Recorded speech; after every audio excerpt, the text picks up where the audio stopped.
अस्सलाम वालेकुम दोस्तों, असां सां सिंधवासी मौजूद है। सऊदी अरब में घर घणे तो खपे, छो जे हे घर जी मसूली तो करे। इन खां पुछा कंदासीं, छो जे तव्हां बि ॼाणियो त भई पाकिस्तान में घर घणे मिलंदो आहे, हिते घणे मिलंदो आहे, इहो फ़र्क़ु पवंदो। असां सां मौजूद आहे सिंधवासी। अदा छा हाल आहे? ख़ुशि आहियो? ख़ुशि आहियो? तबियत सही आहे? माशाअल्लाह तबारकल्लाह। अखियूं बि तव्हांजूं शेरियूं लॻियूं पियूं आहिनि। वाह वाह वाह वाह, ज़बरदस्त। पाण केरु मुड़ुसु आहियो? जी मां कोरेज आहियां। कोरे जो? किथां जो?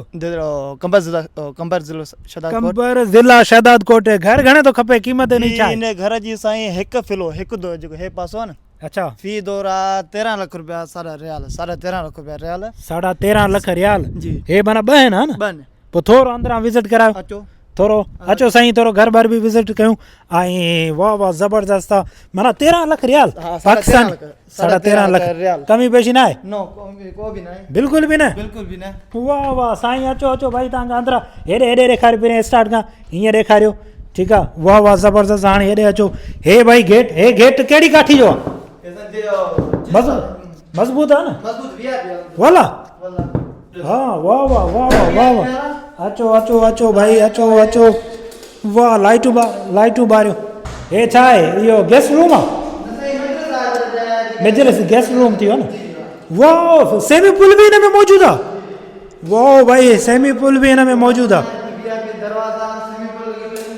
वाह वाह वाह वाह, मथे बि ठहियलु आहे।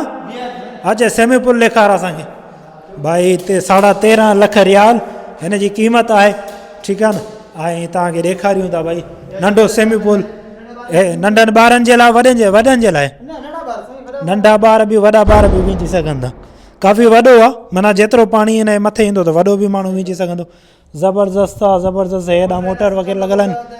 ऐं सही सही, हे स्टोर आहे मे बी, अगरि कोल्ड ड्रिंक वग़ैरह, या किचन थी वियो, उहो किचन थी वियो। सही सही, ज़बरदस्त। ॿिया हिन जा रूम किथे आहिनि?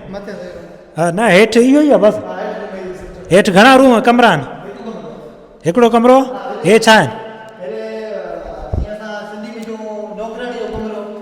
अच्छा, ख़दामा सही। उहो माना सफ़ा नंढो कमिरो। सही, ज़बरदस्त ज़बरदस्त। ऐं हो किचन आहे? हे वॉशरूम आहे? ठीकु ठीकु, ज़बरदस्त। ऐं गेस्ट रूम हे ई आहे न? हे गेस्ट रूम आहे? अरबी में हिनखे छा चवंदा आहिनि? साला? सही। हेॾां रस्तो आहे अलॻि आहे, ऐं होॾां बि आहे। ॿियो वरी मथे ठहियलु आहे न? मथे घणा कमरा आहिनि? मथे साईं 4 कमरा आहिनि। 4 कमरा आहिनि? जी। उन किचन हमाम हर शइ तरतीब लॻी पई आहे। फर्स्ट क्लास लॻो पियो आहे। माना फाइनल घणो आहे? फाइनल साईं इहो ई आहे। इहो ई आहे? वाह वाह वाह वाह, 13 लाख रुपया भाई। हे घर आहे, मथे 5 कमरा आहिनि, हेठि हिकिड़ो कमिरो आहे, गेस्ट रूम।